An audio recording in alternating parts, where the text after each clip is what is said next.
Welcome. Thank you all for being here. I will call to order the 4 p.m. Tuesday, February 6th meeting of the Goochland County Board of Supervisors. We will open with an invocation delivered by Barbara Marks of St. Francis Episcopal Church, followed by the Pledge of Allegiance, led by Vice Chair Tom Winfrey. Please stand as you are able.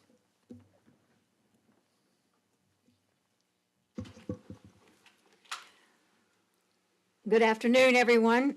I'm very pleased to be here. I am the interim vicar at St. Francis Episcopal Church on Hockett Road.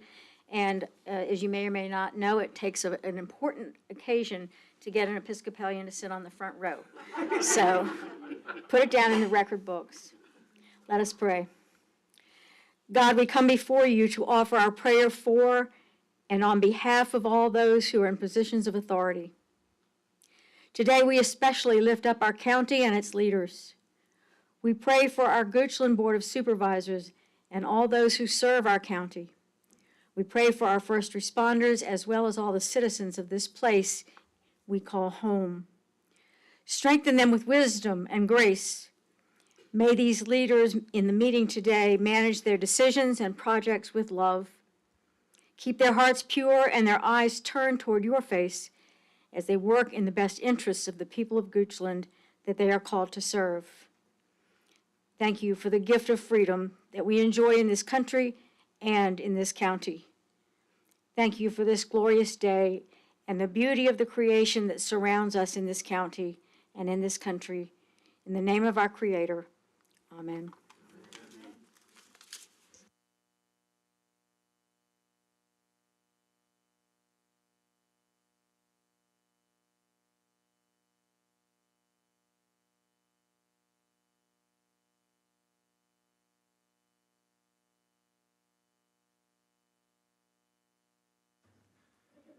Thank you, Vice Chair Winfrey. Now we will move on to the chair's comments. Mr. Carpenter? Do you have any comments, sir? Oh, sorry. I do not have any additional comments. We will move on to the county administrator. I'm ceding the chair to county administrator today. Joking. Now, Mr. Okay. Thank you, Mr. Chair, members of the board. Just a few items to remind you of. First of all, February 19th will be President's Day. This is a federal and state holiday, so all state and county offices will be closed. Convenience centers, however, will be open that day. Also remind the board and our community of our budget presentation 2 weeks from today, Tuesday, the 20th of February at 2:00 p.m. here in this room. And then finally, the dedication of the Freedom of Choice marker, which will be celebrating the desegregation of Goochland High School, will be held on Sunday, February 25th at 2:00 here at the Administration Building. Mr. Chair, those are my comments. Thank you. Board, you have the agenda in front of you. Are there any requests to postpone agenda items or any additions, deletions, or changes in the order of presentation? Seeing none, I will now open the floor for citizen comments. Citizens have up to 3 minutes to speak on items of importance to the county. They are asked to keep their comments civil and non-personal. Comments are to be directed to the board and not the audience. This is an opportunity for a citizen to be heard by the board and is not a dialogue with questions and answers. Please state your name and address before speaking. Thank you. Ms. Holmes?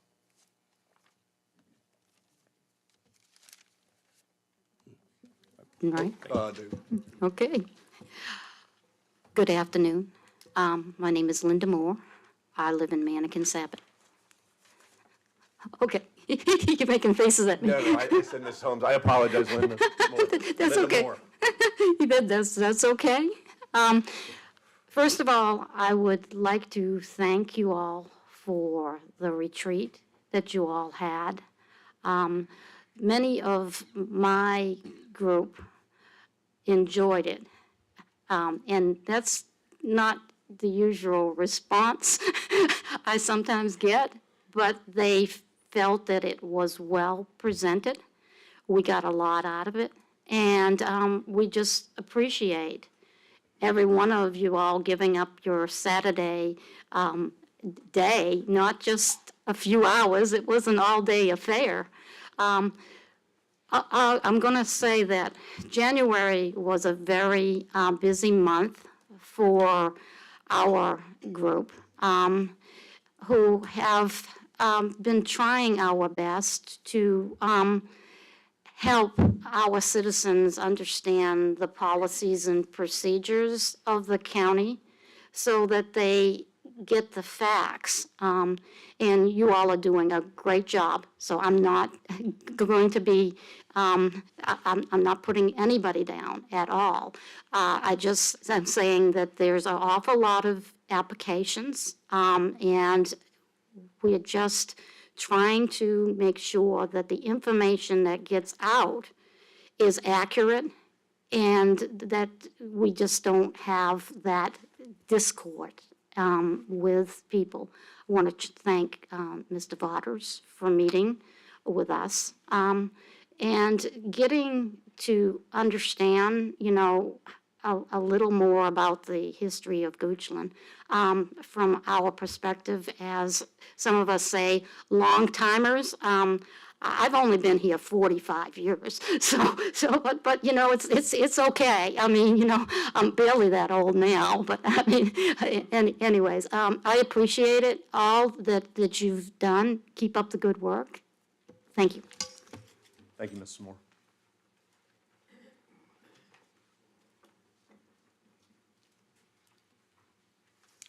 Good afternoon. Good afternoon. My name is Dr. Maida Potts. I'm a resident of Goochland County. I live at Avery Point in District 4. We who are privileged to live in the United States of America enjoy many freedoms, one of which is the freedom to access information. Most people today use the internet to do so, but we still want and need the old-fashioned methods of looking up information in books. And we deserve and reserve the right to seek education and enjoyment by reading books. Libraries were created to give access to knowledge and information. The first public library opened in 1833 in New Hampshire. Before that, Thomas Bray, a clergyman in the 1600s, established the first free library. 60 men founded the Library Company of Burlington, New Jersey in 1757, and it is still in operation 267 years later. They assisted Benjamin Franklin, who opened the Library Company in Philadelphia in 1731. Thomas Jefferson's vast collection of books on every topic was purchased in 1815 to rebuild the Library of Congress after the British burned it in the War of 1812. Carnegie helped build more than 1,700 public libraries in the United States between 1881 and 1919. The whole purpose of libraries is to foster curiosity, critical thinking, and creativity, to allow exploration, and of course, to further good education. In other words, to foster good sense. Remember that Ben Franklin said, sense is preferable to sound. We present several signatures from educated Goochland County citizens who intend to fight back against attacks on good sense. I have signed petitions from several professionals and others, particularly grandparents who are raising their voices against the banning of books and the closing of libraries, and for truth and the American way. We intend to share these messages with news outlets and others, and we petition you, supervisors in Goochland County, to commit to the support of both school and county libraries. Thank you, Mrs. Thank Potts. you.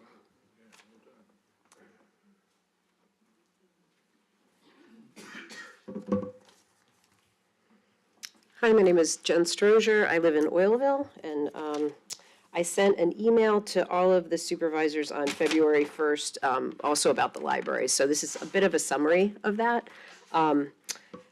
So the Board of Supervisors is tasked with providing services to our county in cost-effective ways. You can see that in your Code of Ethics and Standard of Conduct. The residents of Goochland have enjoyed the services of our library since we entered the Pamunkey Regional Library System. It functions well and provides much more than just a building full of books. We have access to the books within the building walls as well as those in other libraries, interlibrary loans, programs, meeting rooms, the internet, and computers. Any changes to that system must be made only in order to improve and expand it, not to limit access, police its use, or reduce services, or increase expenses, which sadly seems to be where this Board of Supervisors appointed Board of Trustees is moving. At the last trustee meeting, there was talk of spending $200 per employee for a 360 review. This is expensive and redundant as the employees are already reviewed. The trustees spoke of doubling the workload of the librarians by insisting they conduct a study and write up their policies and procedures. This is time better spent enacting those policies and providing services to our residents. The trustees likewise have expressed interest in reviewing book procurement policies. Again, not their job, not their duty, and they do not have the expertise to choose and reject material for a public library. There is no pornography in our libraries. That would be against the law and not in keeping with the training received by our librarians. I would like to know, what is the cost per citizen, man, woman, and child for Goochland to be in the PRL system? If we left the system, where would we get the money to provide the PRL services, computers, internet, books, programming, interlibrary loans, etc.? How do we justify the extra time and money spent on redundant actions that the board is proposing? How will you explain to the citizens of Goochland why they can no longer find the books they want to check out, why those books can no longer be borrowed from other libraries, what happened to the services that help them look for a job, help their child with a project, learn a new skill? Why someone other than a parent of a child can decide what material that child checks out of a library? What of parental rights? Why the county is opening itself up to a lawsuit by restricting freedom of speech or free expression in the name of protecting children who are not being harmed? And why did the BOS appoint trustees to a library who vilify the American Library Association? Why would a library trustee vilify the greatest advocates of public libraries? Finally, I'd like to advocate for teachers and our schools. We've done a great job of funding our schools in the past. They do a great job of servicing our students, and I'm just hoping you all will accept the budget from the schools. Support our teachers. They do an amazing job. Try to convince Angela Allen to drop her lawsuit because that will also be expensive. And thanks for all you do. Congratulations on your winning your seats. Thanks. Thank you, Ms. Strozier.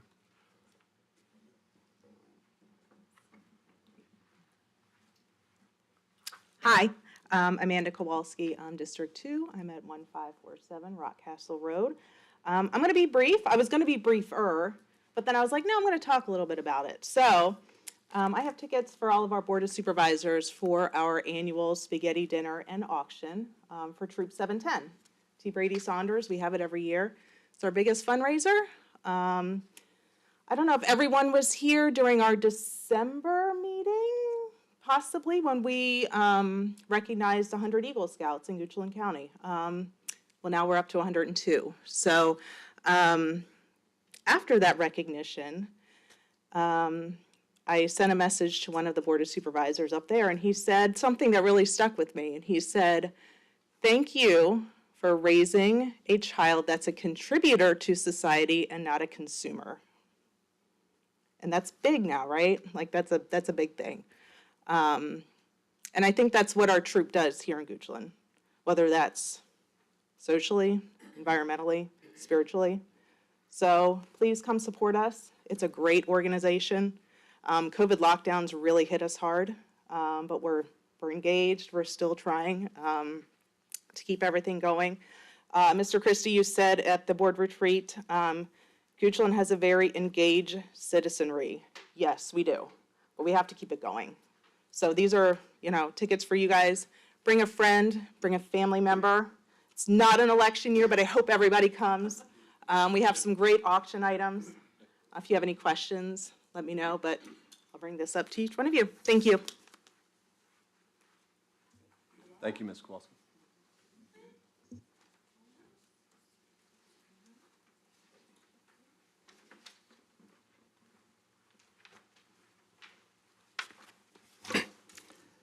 Hello, board members.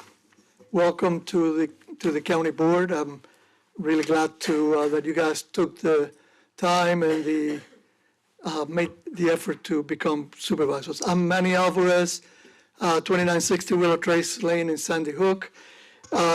Some of you were here in December when you appointed a commission to celebrate the 250th anniversary of our Declaration of Independence. I was named by the Historical Society as chair of that commission. I was going to read the names of the members, but I won't. But I'm going to give you a document, each of you a document. It's got a barcode, and if you scan the barcode, it'll take you to our website within the county website, and you can read about us there.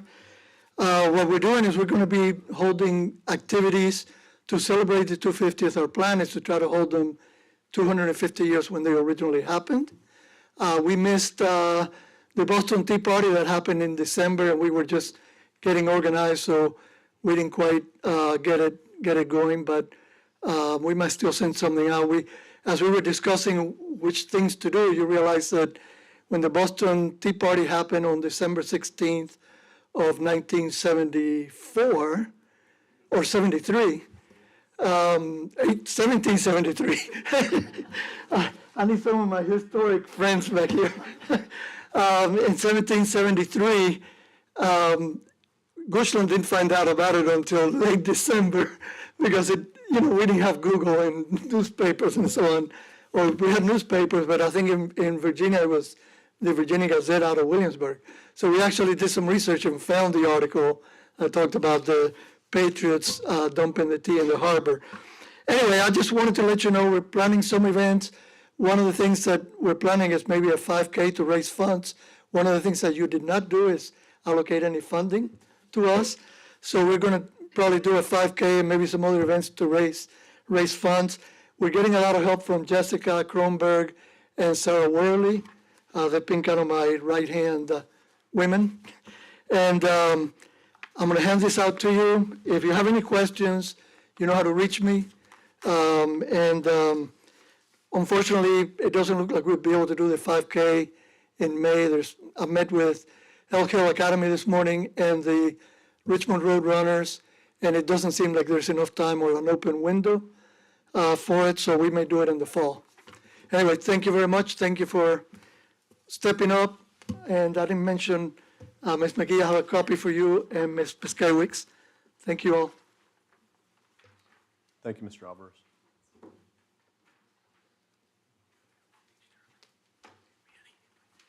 I'm Mike Schliega. I'm still from 580 Villa Ponto Lane. I just wanted to briefly touch on the book issue. Ultimately, if you look at these books, and I've looked at them because I've heard before people claim, there's nothing in them. But you can watch one person's body parts interacting with another. You can call that what you want. But I don't think I should be paying for it. I don't think you should be paying for it. We haven't had it in the libraries for the first 225 years of our democracy. I don't think we need it now. If you want to look down on the internet, I'm not going to tell you not to. Okay? But I just don't see that in a public library. And again, I invite you to look at it for yourself. Okay?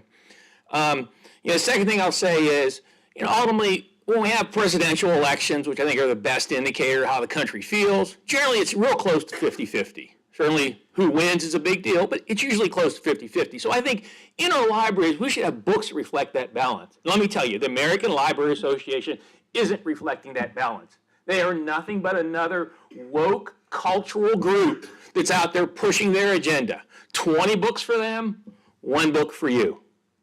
And we shouldn't have that in a public library. Public library, we should have books from all sides, equally. And quite frankly, they don't want that. And you do not have that in your public library today.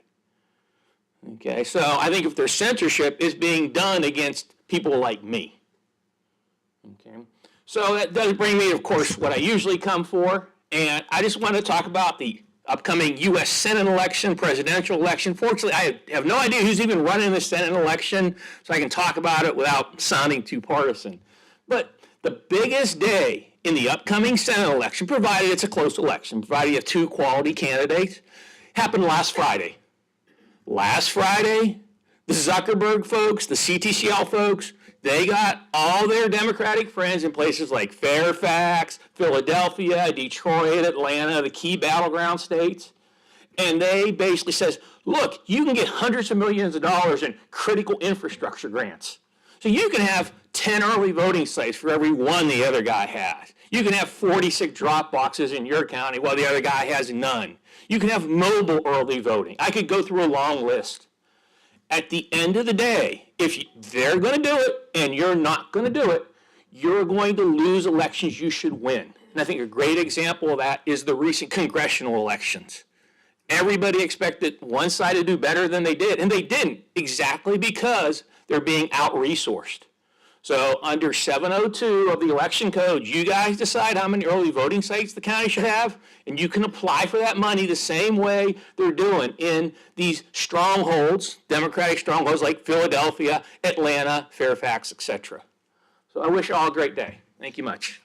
Thank you, Mr. Shaliga. Any other comments? Seeing none, I will close the comments. Members of the board, you have in front of you the minutes from our last meeting, the regularly scheduled meeting of January 2nd, 2024. Do I have a motion to approve or amend those minutes? Mr. Chairman, in my packet, page 5, it shows Mr. Lumpkins casting a vote. I think the L should be Lyle, not Lumpkins. Thank you. Mr. Lau? Mr. Chair, I move that the board approve the minutes as amended. Any second? Second. All in favor? Aye. Now moving on to reports. Board, you have in your packet the reports as submitted. We'll now hear the report of VDOT. Mr. Wynn?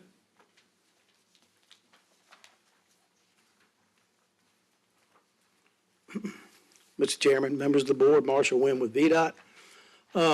This past month, we had 276 work orders and 287 were completed with 8 call-outs doing normal maintenance activities, asphalt patching, shoulder repair, ditching, pipe installation and repair, brush and tree removal and cleanup, and sign maintenance. We did have one little blip come through early January, a little bit of snow. Hopefully we don't get any more, but I think we were successful on that first round. I remember coming down 250 about 2:30 that afternoon and told the guys to get the salt going. So, and I think overnight we managed to plow most everything by the next morning, secondaries and primaries included. Other than that, I don't have anything else to add, unless y'all have any questions. I don't believe so. Thank you, Mr. Wynn. Thank you very much. I'll ask Mr. Heller to now share with us the new county employees. Mr. Heller is himself a new employee, so welcome. Thank you, Mr. Chairman. Thank you, Board. Let me get my little clicker going here. Yes, we had 6 new employees come and join us, 3 with the Commonwealth's Attorney's Office, starting with BJ McGee. BJ is a proud graduate of William & Mary University and comes to us from the Henrico County Attorney's Office, where he was Senior Assistant Commonwealth Attorney. Lisa Puckett also began working for the Commonwealth Attorney's Office on January 1st as a paralegal. She was most recently at Henrico County's Attorney's Office, where she was also a paralegal since 2016. Stephanie Jacobs joins us as the Director of Victim Witness as of January 1st, 2024. She comes to us from Hanover County Commonwealth Attorney's Office, where she held the same role since 2012. Unfortunately, our firefighter EMS people could not be with us, but we'll start with Joshua Thornbloom. He started on January 1st, 2023 as well. He joins the county, having most recently been an aircraft rescue firefighter with the Richmond Airport Fire Department, and he is rejoining us after having gone to there and seen the bright side and come back to Coachella County. Our next is Maurice Sneed. He joins us from being a volunteer and has most recently also worked for Louisa County Fire and EMS. So he's a longtime firefighter EMS employee. And then myself, my name is Cliff Heller. I joined also around December 18th was my first day. I come to you guys from Virginia Department of Health, where I was a regional manager for Northern Virginia for 3 years. Prior to that, I worked for Dillard's for 30 years as a everything, but mostly general manager and trainer. So please join us in welcoming these new employees to Goochland County. Mr. Heller, thank you so much. Thank for you. your help in adding these individuals. And now, the fire planning and development, AP and broadband reports are in your packet. Are there any questions regarding any of them?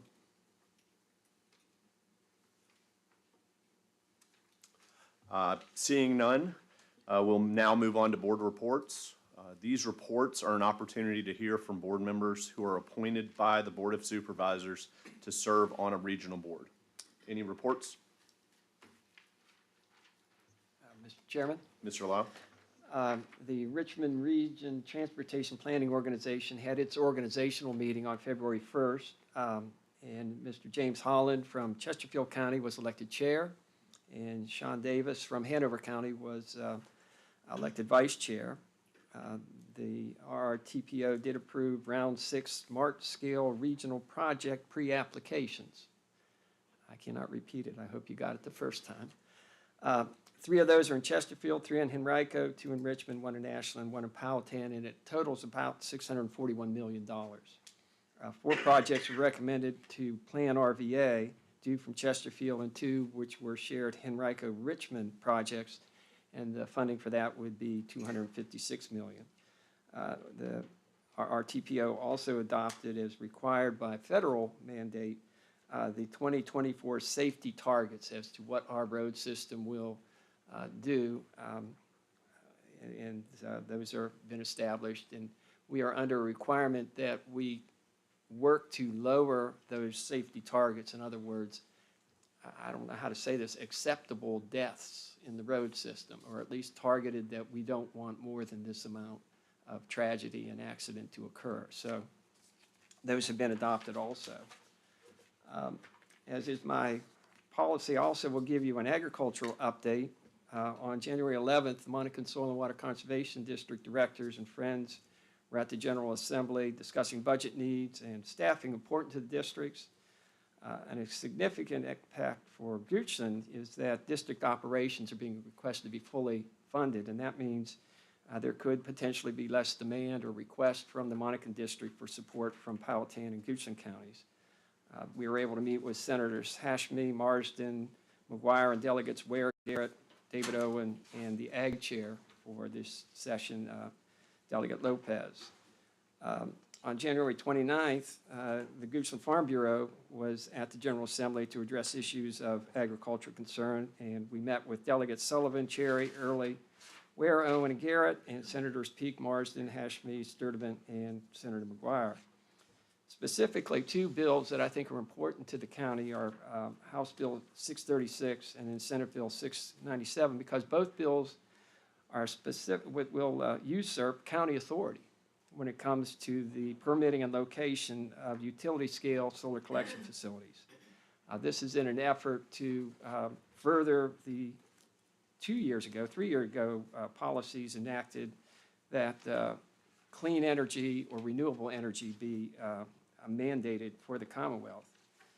Specifically, 636 will allow applicants for solar collection facilities to seek approval from the State Corporation Commission, who would then decide whether a solar collection facility could be sited.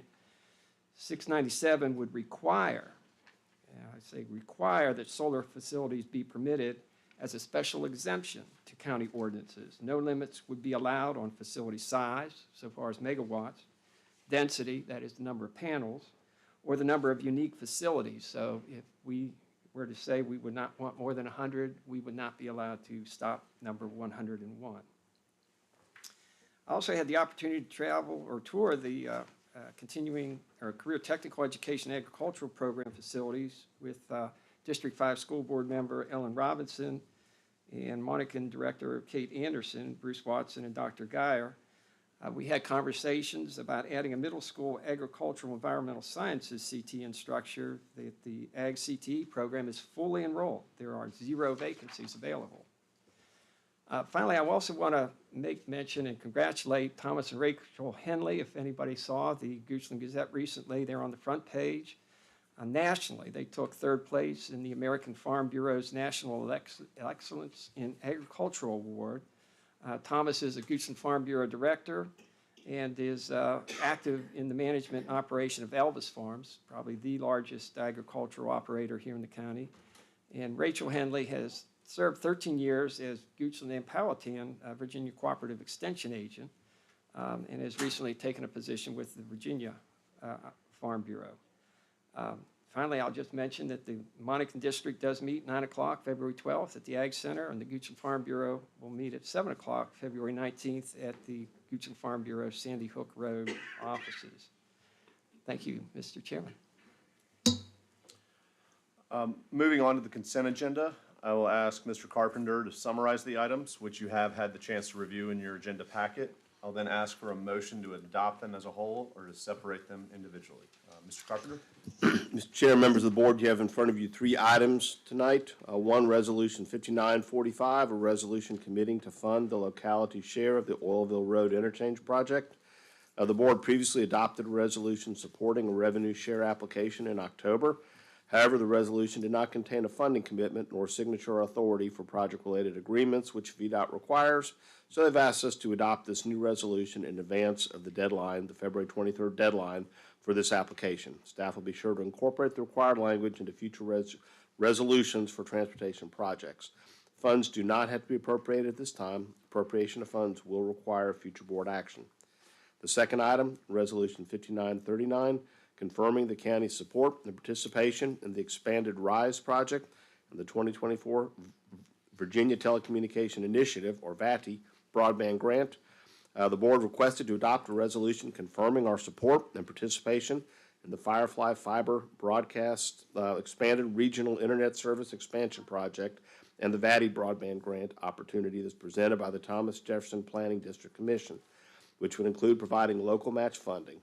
These funds would be allocated in the 2024-2025 budget. And finally, Resolution 5936, request to amend the Board of Supervisors July 3rd, 2023 minutes in order to comport with the board's motion in RZ 2022-0004, Tuckahoe Lands LLC.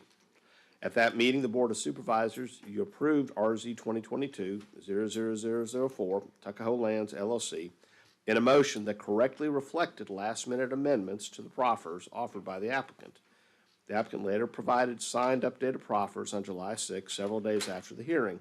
The signed proffers were inadvertently not updated in the minute track system used to generate the minutes. This request is to amend the board minutes to reflect the updated proffers which were approved by the board at the hearing. Mr. Chairman, those are the items in front of you tonight. Thank you, Mr. Carpenter. Members of the board, do I have a motion? Mr. Chairman, I move that the board approve items 1 through 3. Thank you. Mr. Spoonhour? Do I have a second? Second. Okay. Now that we have a motion and a second, we'll move to a voice vote. Oh, just discussion? Yeah, I just want to make a quick point. The item number 2, the resolution for the support of the VATI grant. At first, I was a little confused about this, and we met with the CEO of Firefly, and this is a great opportunity for us to not only ensure that everyone in the county has access to broadband, but will also bring competition and choice because of the way this grant is being presented. It will allow Firefly to offer services to folks that have been served by potential other customers, other providers, thus offering our citizens more choice in their internet service provider. Any other discussion? Okay. We'll now move on to a voice vote. Mr. Christie? Aye. Mr. Spoonhour? Aye. Mr. Winfrey? Aye. Mr. Lyle? Aye. Oh, sorry, you do that. I'm still learning, people. Aye. The ayes pass. Moving on, we'll now discuss new business. The first item is the presentation of the 2024 reassessment report. Our Deputy County Assessor, Ms. Christy Hess, will present that to us.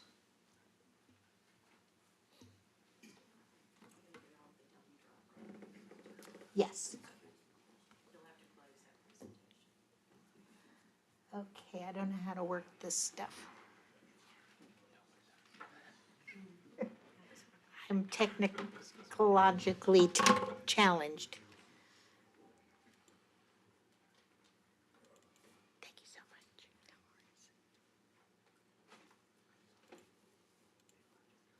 much. This will advance it forward. Okay.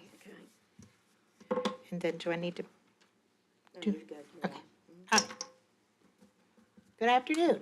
I am Christy Hess, the Assistant County Assessor, and I'm here to present the 2024 Real Estate Assessment Report.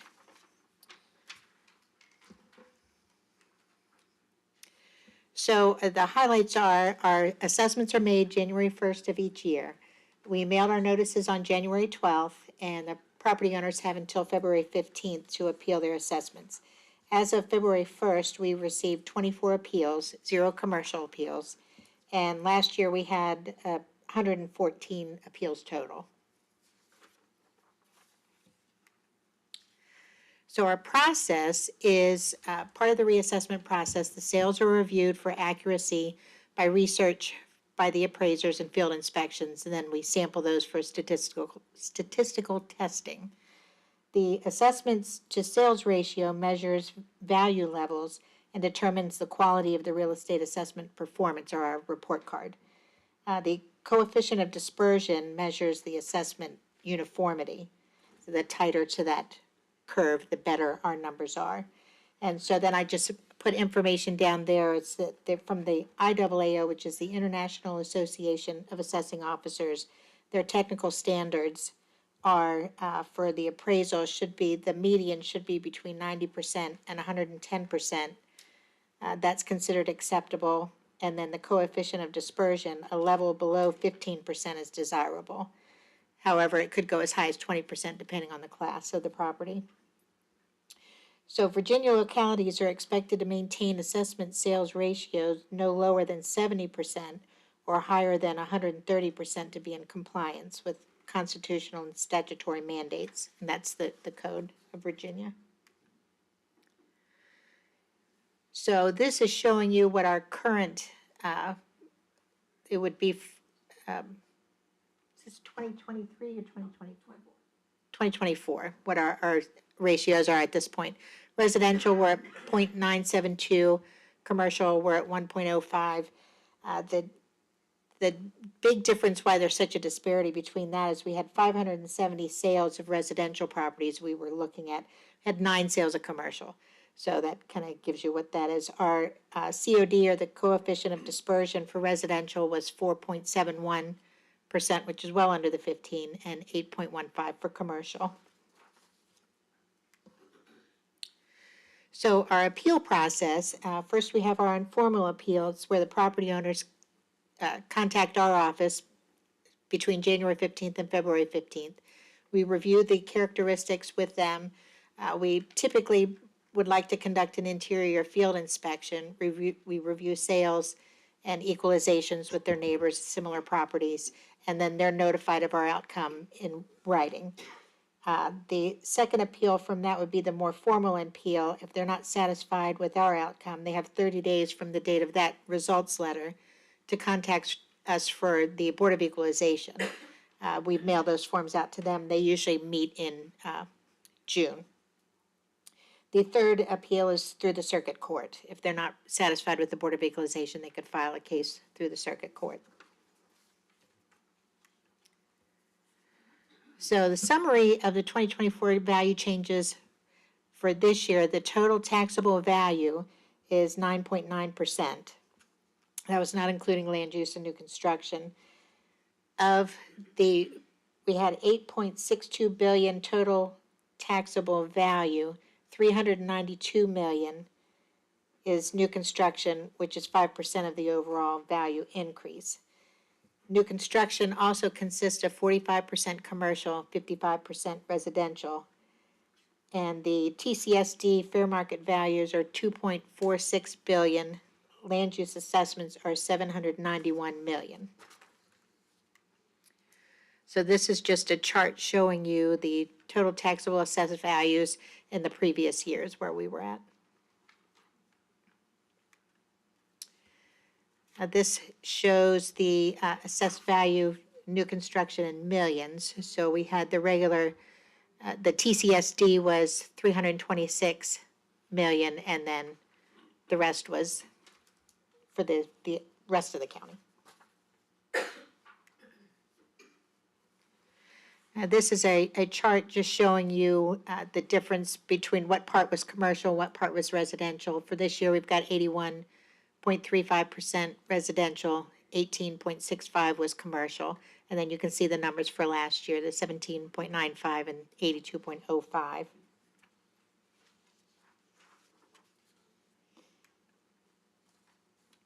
This is the same as that last pie chart, just shows you back to 2014.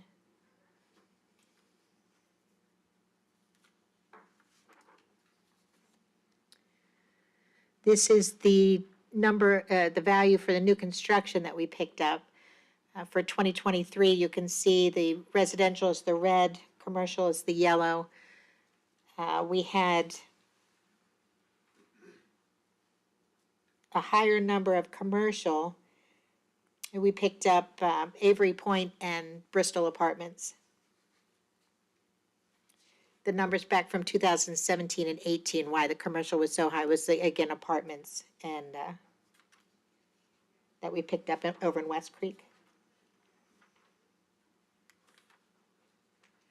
This is the TCSD, shows the assessments.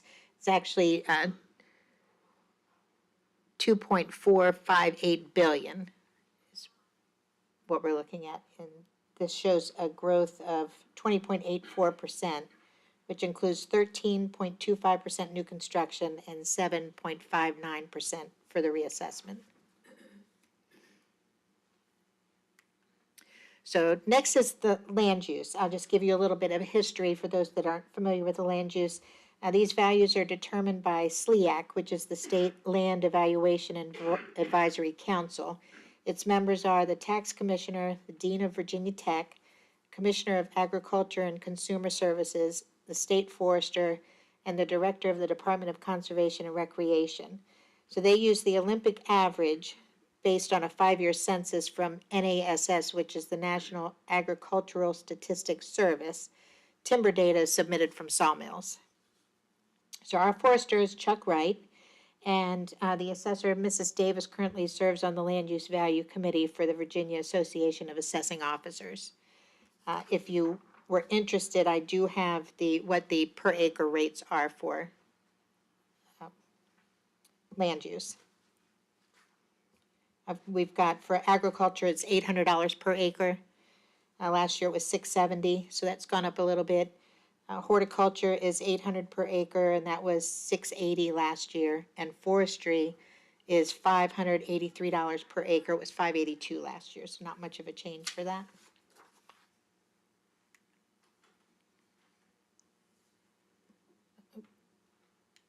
Did I go too far? Okay, so this is the land use, the deferred amount in millions. So we'll be deferring this year $791 million. Actually, in value, I'm sorry. Yeah, 791 million in value, and that will equate to 4.19 million in deferred revenue. Sorry about that. So the summary is for January 2024 reassessment value change of 9.9% was in line with our November 2023 revenue forecast, which we were assuming 8 to 10%. This increase is due to increasing construction costs, lack of improved properties for sale, making this a seller's market. And our 2025 revenue projection assumes an additional increase of 4 to 5%. And that is the end of my presentation. Any questions?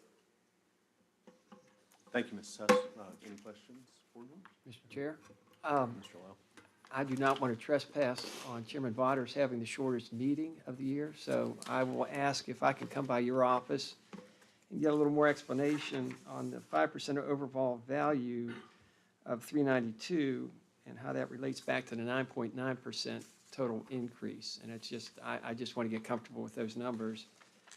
And then it has been more than a week since I've been in a classroom, and I am highly enamored of this coefficient of dispersion. And so if you would like to give me a tutoring class on that, I would like to understand how that works a little better. So Okay. if I can contact your office. Sure, I that would be will fine. Come visit. Is that all right, Mr. Carpenter? Okay. I'm trying not to get staff off task. No, that'll be fine. Thank you very much. Thank you, Mr. Chairman. As long as you take me with you when you go. You get a twofer. Mr. Spanhauer? Thank you, Mr. Chair. I actually kind of want to bring that up. Ms. Hess, thank you for your presentation and the work you do. That, I wanted to talk about that because that's something I learned in the last couple of years. You know, we get calls from citizens all the time saying, I can't sell my house for what you're saying it's worth and this, that. So in my understanding, correct me if I'm wrong, but this is, we look at what our assessments are, and then we look at houses that have sold, and we say, are they close to what we said the assessment was?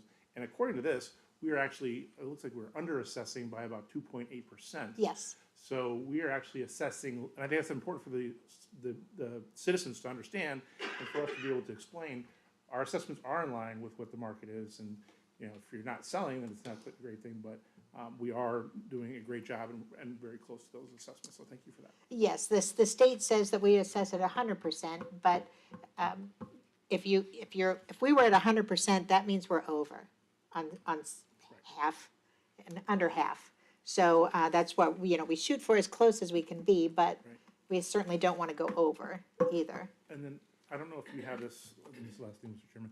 Are we still at around the 50% of land in the county in land use? Some form of land Yes. use? 50. Thank you. Thank you for that detail, Mr. Spanhauer. Any other questions? Okay.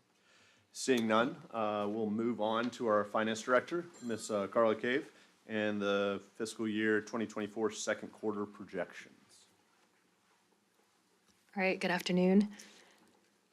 All right, Lisa's got it pulled up. So each quarter, we look at our actuals, see how much we've collected, and compare that to our budget, and try to get an idea of where we're going to land at June 30. So you have come in February. We're looking at year-end projection as of where we were December 31st, which is after our December 5th collection date of our first round of real estate. So this is a good time to get a good idea of it. I'm projecting higher revenues than we budgeted for, about 2.4 million, and that's mostly due to the higher interest rate that we've been seeing. We did account for a higher interest rate in our budget, but it's even better than we predicted. Same goes for personal property taxes. We had, if anybody recalls, we had estimated a 20% decline in assessed values, and it turns out we're not seeing that. So our personal property taxes are coming in pretty strong, and we'll know better after second half collections, June 5th. So looking good in revenue. Expenses, this is just a shot in the dark halfway through the year. Departments are looking about where they typically are, slightly under budget. I'm predicting a $1.7 million return on our department expenses. So operating only, it looks like we will wind up with a $12.7 million surplus. However, as you probably know, thanks Lisa, our general fund fully funds our capital projects.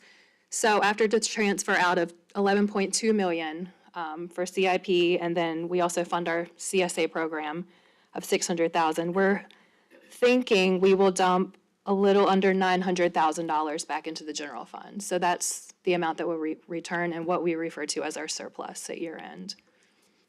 And if you have any questions, I can take those. Thank you, Ms. Cave.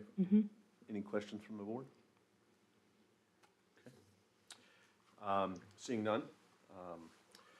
There are no public hearings this month, so there will be no 6 p.m. meeting tonight. With that, I will entertain a motion to adjourn. Would you, Mr. Chairman, allow me a couple minutes? Sure. Yes, Mr. Wiltshire. I just want to publicly thank Vic Carpenter and his staff for helping the three of us on board. I don't know if the public is aware, but particularly in my case, with little experience and knowledge of what was facing me, we went through several elaborate, lengthy onboarding sessions covering almost every aspect of the county administration and the government. It was so genuinely presented to us and with a caring and wanting to help us learn, and it was very, very beneficial. So thank you. And it gave me and the rest of us an opportunity to get to know the staff. And my observation is, we've got a great staff here. I mean, we should all be proud of it. The other thing I want to say, if you don't mind, is on the 17th of January, my wife fell on ice and broke her leg. Within 5 minutes of me calling 911, the rescue squad was there. Again, most caring, genuine people, very professional, very knowledgeable. It just was a great feeling. It's unfortunate when you have to deal with this firsthand, but it was certainly a firsthand learning experience for me. And I thank our chief and his staff. Again, some of the most wonderful employees there are. Just thank you very much. Thank you, Mr. Winfrey, and thank you to all those who served Goochland so dutifully. I'll repeat, there is no 6 p.m. meeting tonight due to the fact that there are no public hearings this month. The Board of Supervisors will adjourn as follows to a Tuesday, February 20th Board of Supervisors budget session. The county administrator's recommended budget, public safety budgets, and authorization to advertise. The time is still to be determined. Second, there is a Tuesday, March 5th, 2024, Board of Supervisors work session on the Fire Rescue Master Plan, time TBD as well. And finally, on Tuesday, March 5th, 2024, as well, the Board of Supervisors regular business meeting, time TBD, and public hearings to start at 6 p.m. With that, I will entertain a motion to adjourn. Move to adjourn? Second, Mr. Winfrey. All those in favor? Aye. Aye. Thank you very much.